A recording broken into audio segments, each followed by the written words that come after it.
Patay ang usa ka bata ug duha ka baboy nga nangaigo sa kilat didto sa Bukirang Barangay sa Toledo City.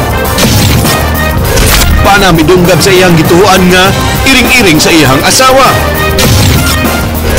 Road traffic ug drug trafficking ang mga problema nga atubangon sa pagsugod sa klase sa private schools. Mga pag-uwan masinati karong buwana apan mas menos gihapon kini kaysa naandan nga gidaghanon. Sakyanan sa mga piniriso nga nagpaingon sa hearing sa korte sa Argao na disgrasya sa Sibunga.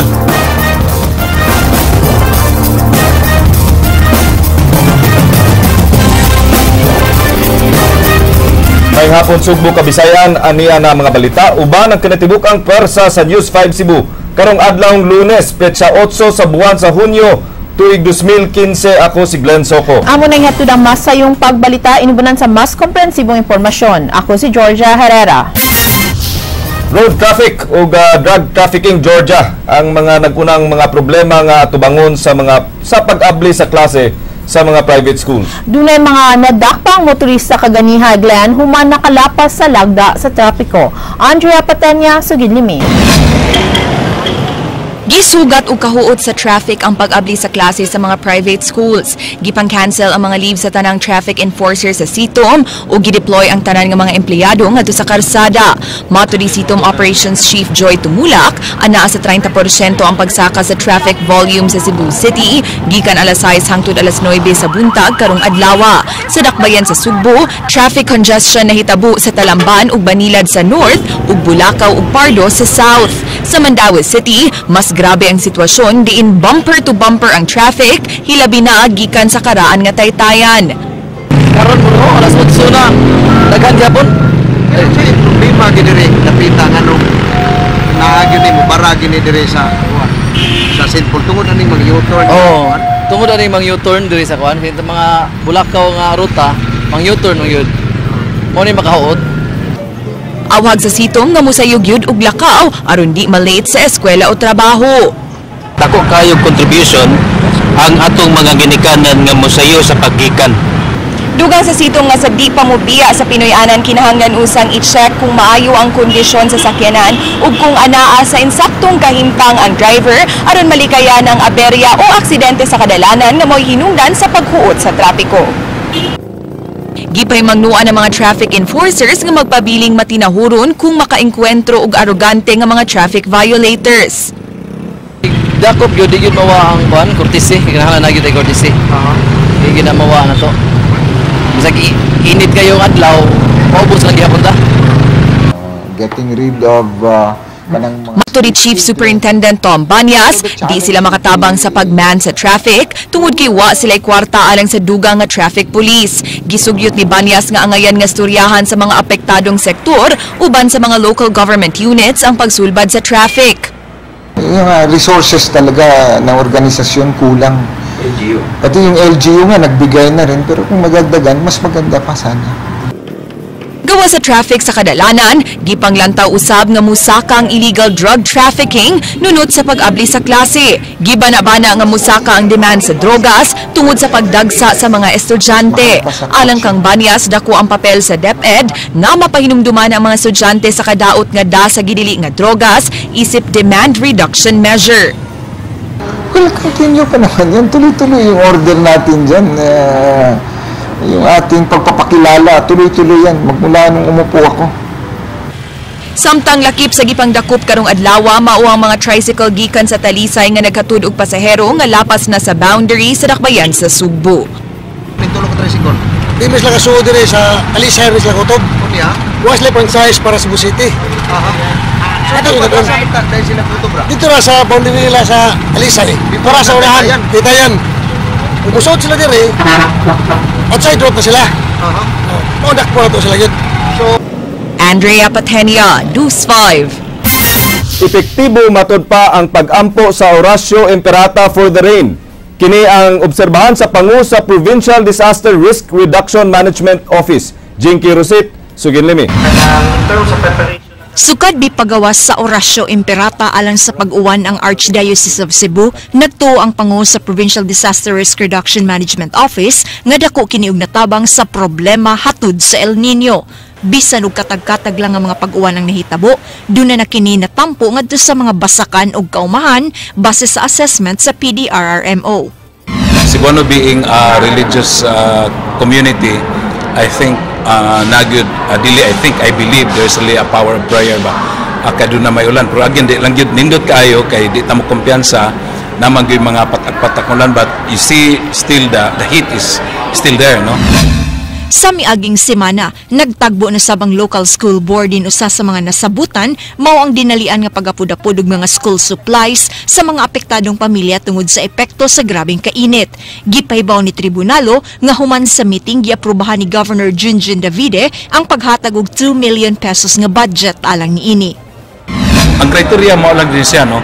Kinsa man gyud tong poorest of the poor sa mga upland communities. That's the reason basically why we are saying covered na to ang whole province, kay in every municipality or city doon naman yung mga lisod.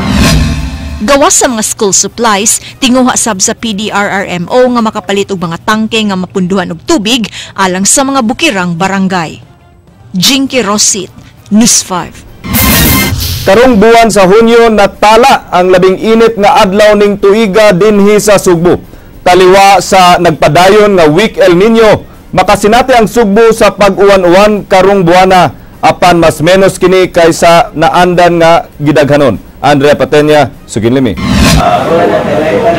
Niadtong 1:30 sa hapon sa Sabado, Hunyo 6, maunay labing init nga adlaw sukad Enero 1 ning tuiga nga na-record sa Pag-asa Mactan Weather Station nga miabot og 35.5 degrees Celsius nga temperatura. Samtang ang heat index kun kainit nga nabati, miabot na og 39.5 degrees Celsius.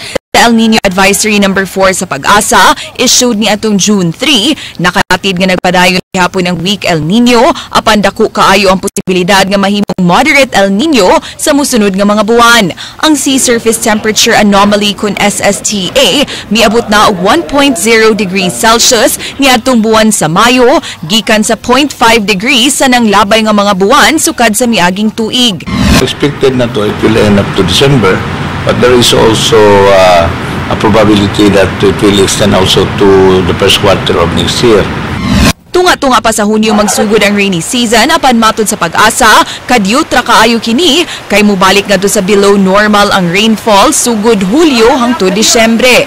Matod sa rainfall advisory sa Pag-asa gikan October 2014 hangtod May 2015, 60% na sa mga lugar sa Pilipinas ang apektado sa drought o dry spell. Bag-o lang gideklarar nga ubos sa dry spell ang Sugbo kun tulo ka sunod-sunod nga buwan nga below normal ang rainfall. Samtang ang highest daytime temperature sa nasud natala niadtong May 2 sa Tuguegarao nga miabot og 38.4 degrees Celsius. Sa laing bahin giklaro sa Pag-asa nga way lightning alley sa Sugbo ug di tinuod nga ang soil content posibleng basis sa pagka-lightning prone sa usa ka lugar. Ilang gipasabot nga prone lang gyud sa pag-igo sa kilat ang high open spaces ug kasagaran sa unang maigo mao ang highest point sa usa ka lugar. Ang usagod ng lightning, usagod ka lightning, it doesn't mean nga doon ay minerals sa lugar diyan matumili sa igo, no? Alang expose kay siya, mo siya mga cover, no? May cover mga trees, may cover mga tagas buildings. So may expose na igo din sa lightning. Ay kita man kay siya diyan sa mas whatever the highest nga kuan kahoy or highest nga building ba magunay na unang igo sa pansa lightning. Ang kilat may tabo atol sa thunderstorm nga kasagarang mamugna sa kabukiran. Kaya nga naman gitawag na ito holographic lifting, pasabot ana kusog na hangin mo igo sa bungtod o niya katong hangin igo sa bungtod mo saka yung saka na yung formal ng pangano niya mo na ng thunderstorm cloud o cumulonimbus cloud. Dugang sa Pag-asa nga ang mga pag-uwan sa hapon o gabi gumikan sa local convective activity samtang ang uwan sa buntag da sa sea breeze ug land breeze. Andrea Patenia, News 5. Naigo sa kilat ug namatay ang usa ka batang babae nga gisugo pagpakaon sa baktin sa bag-ulan nilang nanganak nga anay. King Perez, Suginlimi. Dinhi sa kapilya gihaya ang patay nga lawas ni Francesca Estorpe. 12 anyos nga babae kinsa naigo sa kilat samtang nang lawg silang baboy. Mipadayag silang kasubo ang mga higala ni Cheska. Sa kalit nga kamatayon silang amiga. Wala makapugong sa gibati o gitabang ang apuhan nga si Lola Milagros. Ang seedling nursery sa barangay General Climaco, Toledo City nahimutang sa bukiran nga barangay sa Dakbayan. Gisugo si Cheska sa paghatag og gata sa mga baktin sa anay. Nagipanag-iya silang pamilya. Gisaaran siya sa iyang apuhan nga si Francisco nga ihatag kaniya ang duha sa siyam ka baktin sa bago lang nga nanganak nga anay. Excited kay siya kay gisaaran man ako siya nga umanganak ang baboy na mo atagaan ko siya og duha ka buok. Muna nga excited kay siya nga nanganak ang katotoong anay.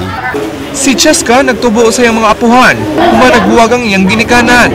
Ang iyang inahan usa ka OFW at uwa sa nasud sa Jordan. Matod sa iyang uyan nga si Joseph, nabalaka na siya dihang nabati ang duha ka nagsunod-sunod nga kilat. Hinungdan nga gisusi niya mga binuhing baboy. Maoy misugat siyang pananaw nga nabuslot ang trapal, nga giatop sa ilang ad. Ug patay na ang anay, ug ang usa sa siyam ka mga baktin. Ulahin na nga namatikdan nga nalagpot gawa sa ad sa baboy ang iyang pagumangkon, nga nang luspad na o gituuhang nabuko-buko pagkaigo sa kilat. Wala na ito siya sir, kaya wala na ito siya pulso kung imulsuhan ba. Matod ni Agapito, dili kini ang unang higayon nga dunay naigo sa kilat silang lugar. Niadtong bata siya dunay nakilatan nga babae sa tabuanan ug kasuhi silang dapit.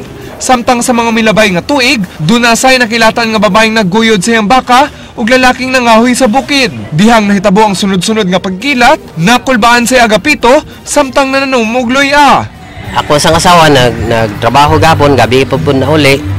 Niya ako nabalakay ko kay diha mo ko sa trabaho na ko gahapon. Nakin niya pagsuway ni kay ang Ginoo at sa dili mo hatag og pasuway nga at sa dili makaya. King Perez, News 5. Gi-turn over sa kagamhanan sa Dakbayan sa Sugbo ngadto sa mga bumbero ang 7.6 million nga equipment nga magamit panahon sa emergency. Ang mga gamit ilang gipalit paggamit ang disaster fund sa Dakbayan. Ang gihatag sa city government's Special Reaction Unit sa Bureau of Fire Protection mao ang spreader, cutter o combination sa spreader o cutter kini magamit alang sa pag-ugkat. Mao to siya ato ang usa sa programa under sa preparedness. No, dili sa under sa response. Ni palita sa agig pagpangandam. So kato siya magamit to siya kung dunay mga katalagman nga mahitabo when it comes to man-made accident, vehicular accident o kining natural kaning earthquake. Bisan sa di maayong epekto sa El Nino, nagbaha gihapon ang mga utanon ug prutas atol sa Agro Fair sa Bukirang Barangay sa Dakbayan sa Sugbo. Startup industry sa Sugbo nagtapok na itong weekend alang sa tinuig na Startup Weekend Cebu 5. JP Laucatsera, Sugin Limi. Nagtigom ni adtong Sabado ang mga kapitan gikan sa 31 ka mga bukirang barangay sa Dakbayan sa Sugbo alang sa pahugyaw sa kabukiran nga gipahigayon sa Barangay Malubog. Tumong sa maong kalihukan nga mapakita sa mga kabarangayan ang ilang mga produkto ngadto sa mga lokal nga mga bisita. Mga prutas ug utanon ang gidisplay sa mga booth alang ngadto sa buot mopalit sa barato kaayo nga presyo. Gawas sa AgroTrade duna say libreng eco tour. Mula na't hangtod Hunyo 18 ang maong kalihukan ug katong buot mo bisita magpa-appointment lang sa buhatan sa Association of Barangay Captains Lunes hangtod Biyernes. Hibaw sila nga naapay buhi o nga kuan nga tubig din no? Na ay falls, na ay langob, niya naapay mga kalasangan. Amo encourage ang mga farmers og unsa ra gito ang palit sa middleman mao ra sad ang pagpalit gihapon sa ato ang mga turista pohon ingaso og naamang gyud ang mga dito. Kagahapon natapos ang dunga og tunga ka adlaw nga Startup Weekend Cebu 5 nga gihimo sa University of the Philippines Cebu. Matag tuig gihimo ang Startup Weekend dinhi sa Sugbo sa tinguha nga mapalambo ang startup industry sa lalawigan. Mga technopreneurs ang participants sama sa mga developers, designers ug bisan pa sa mga tawo nga wide technical background. Sa maong kalihukan mo pitch ang mga teams sa ilang startup ideas ug miagi kini sa mga proseso sama sa model creation, coding, designing ug market validation. Dunay mga eksperto sa maong industriya nga migiya kanila sa pagbuhat sa ilang mga proyekto. 13 ka mga teams ang nagtigi sa ilang mga proyekto diin tulo ang gipilian og makapadayon na sa ilang proyekto. Di ilang ang pagdaog may oportunidad sa mga teams kay mahimo kini nga usa ka networking opportunity ngadto sa mga prospective investors ug paghigimamat sa ubang technopreneurs. The main outcome of Startup Weekend isn't necessarily the startups, it's the entrepreneur. So really the whole vision behind Startup Weekend is sparking the entrepreneurial spirit in people, the desire to make something new for themselves. And so it's also an ecosystem connector. So really, even if you leave the weekend without a startup, the fact that you have met potential co-founders in the future, collaborators on different projects, and wanting to keep developing, seeing what you can create. JP Laukat Sara, NIS 5. Gipahigayon kaganihang buntag ang High Impact 5 Summit on Health sa Department of Health sa Social Hall sa Cebu Provincial Capital. Ang kalihukan gitambungan sa mga kadagkuan sa DOH Region 7 ug ni Assistant Health Secretary si Gerardo Bayugo. Tumong sa summit ang paghatag og prioridad sa 5 ka health services sa publiko. Kini naglakip sa maternal care, infant care, child care, problema sa HIV ug AIDS ug ang service delivery sa publiko. In order to catch up to these MVP commitments, in order to address these gaps and challenges, the DOH developed a strategy to heighten key priorities.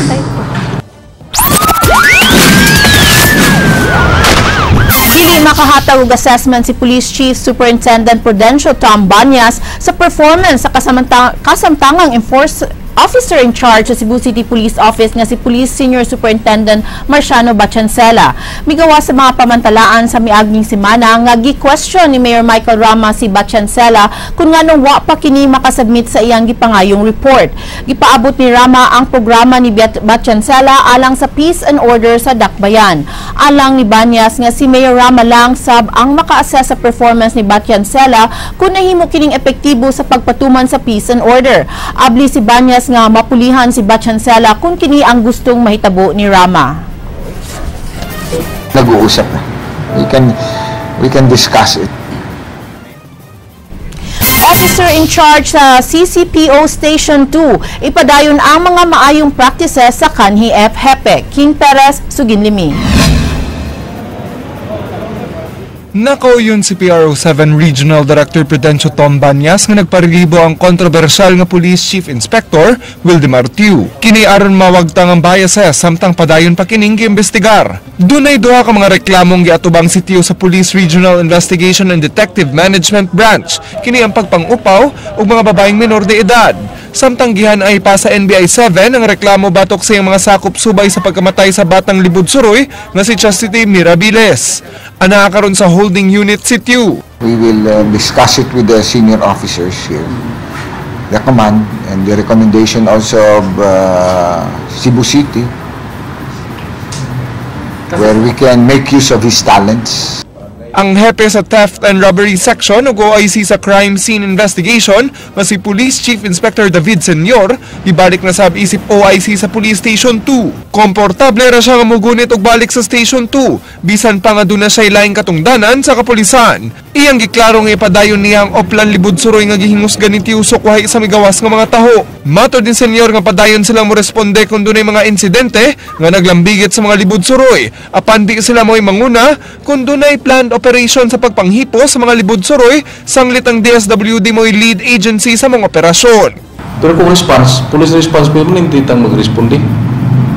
O undas pondo akde nakita ni mga bata na adi. Mo to na itang pugol katong checkpoint nila ni Sergio nga nangayo mismo na sa jeep to. Mo to ilang girescue.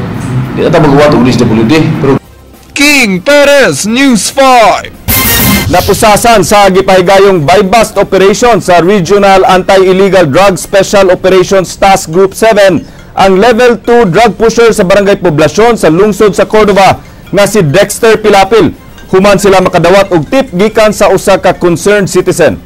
Pasado alas 9 gabi natigayon ang operasyon human sa duha ka semana nga pagpaniid sa kapulisan kang Pilapil. Nakuha sa dinakpan ang 5 ka medium pack sa shabu nga mobalor og dulan 300,000 pesos ug kapin 2,000 nga kwartang halin.